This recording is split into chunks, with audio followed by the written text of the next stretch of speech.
Pada akhir abad ke-19, selain fenomena radiasi benda hitam, fenomena efek fotolistrik juga tidak dapat dijelaskan oleh teori fisika saat itu.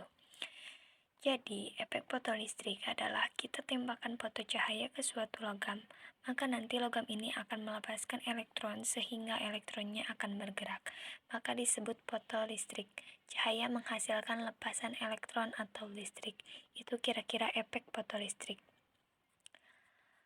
Pernah ada problem, yaitu problemnya jadi menurut teori sebelumnya kan makin besar cahaya berarti energinya makin besar. Nah, energi makin besar seharusnya nanti elektron yang dipancarkan makin banyak, makin kuat arus listriknya. Tapi terjadi fenomena berapa besar elektron yang mengalir itu tergantung panjang gelombang cahaya. Misal nih saya kasih contoh, cahaya warna merah, maka berapa kuat pun cahaya saya berikan itu elektron gak lepas. Artinya tidak terjadi arus listrik. Berapa kuat pun cahaya merah yang diberikan itu, ternyata tidak ada elektron yang terlepas. Tidak ada listrik yang dihasilkan. Padahal kan menurut teori, kalau cahayanya saya kuatin, harusnya energinya makin besar. Harus ada elektron yang lepas. Tapi yang aneh, ketika saya ganti cahaya merah dengan cahaya hijau, walau cahaya hijaunya kurang terang, itu elektron bisa lepas. Jadi itu suatu keanehan, karena jadi seolah-olah lepas atau tidaknya elektron tergantung gelombang cahaya yang diberikan. Padahal kan menurut teori fisika klasik, yang penting energinya ya kan? Nah, di sini menjadi pertanyaan bagi ahli fisika, mengapa bisa demikian begitu? Nah, lalu Einstein berdasarkan teori foton yang oleh Planck sebelumnya bahwa energi itu terkuantisasi, dia dengan radikal mengatakan foton itu seperti partikel, di mana setiap foton hanya bisa nabrak satu elektron. Jadi, elektron itu lepas karena tubukan dari foton, di mana energi foton itu tergantung frekuensinya bahwa energi adalah H kali F. Artinya, warna merah itu punya foton yang energinya lebih kecil daripada warna hijau, karena frekuensi merah lebih kecil daripada frekuensi hijau. Makanya, menambah keterangan cahaya, makin terang cahaya itu tidak menambah energi foton. Jadi, kita punya cahaya merah. Walaupun diterangin, itu tetap saja energi fotonnya gak berubah. Yang berubah adalah jumlah foton. Jadi, walaupun cahaya merahnya makin kuat, tapi merah itu frekuensinya gak tinggi, maka energi fotonnya kurang kuat untuk melepas elektron. Kalau saya ganti dengan lampu hijau, hijau kan punya frekuensi lebih tinggi, maka energi fotonnya lebih tinggi, sehingga energi fotonnya mampu melepas elektron dari logam. Nah, itu teori Einstein ya. Sehingga Einstein berkata bahwa elektron itu bisa lepas tergantung berapa minimal frekuensi yang dibutuhkan untuk melepas elektron. Maka di sini energi kinetik itu adalah energi elektron bergerak. Itu sama dengan energi foton dikurang energi minimal yang dibutuhkan untuk lepas. Nah, teori Einstein itu dibuktikan oleh Arthur Compton.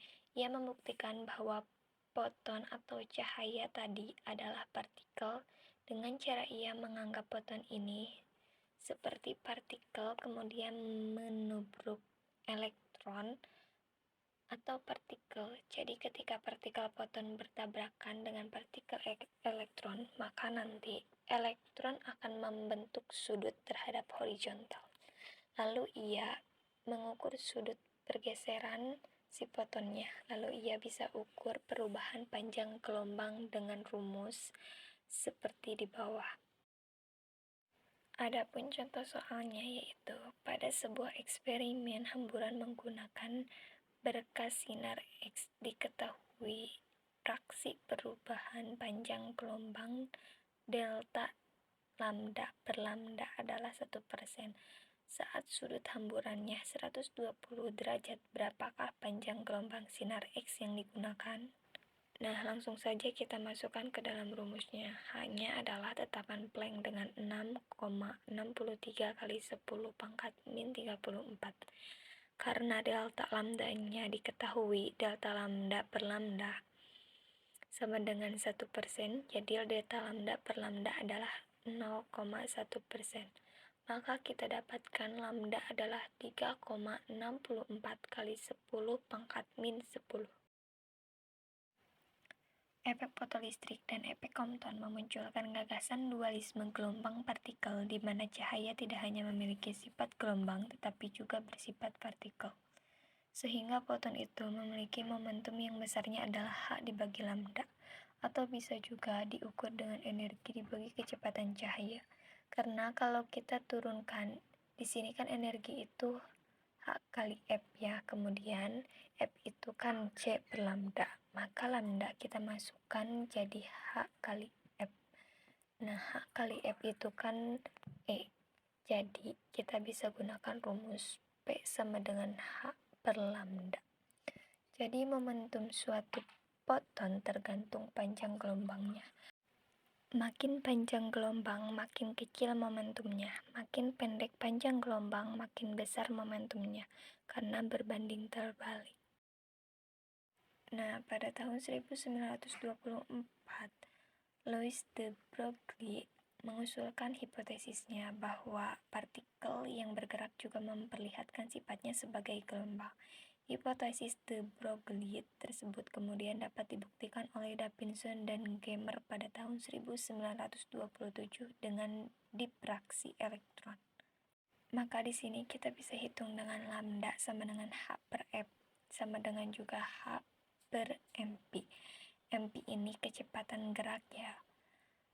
Dari situ kita dapatkan rumus lambda sama dengan H per akar 2M kali E kali V. Adapun contoh soalnya yaitu Davidson dan Gamer memilih elektron sebagai partikel untuk menguji hipotesa de Broglie. Elektron diperoleh dari filamen yang dipijarkan. Kemudian elektron-elektron itu dipercepat dari medan listrik yang bersumber dari tegangan 54 volt. Tentukan panjang gelombang de Broglie elektron tersebut. Nah, kita masukkan saja langsung pada rumus lambda sama dengan H per akar 2M kali E kali V.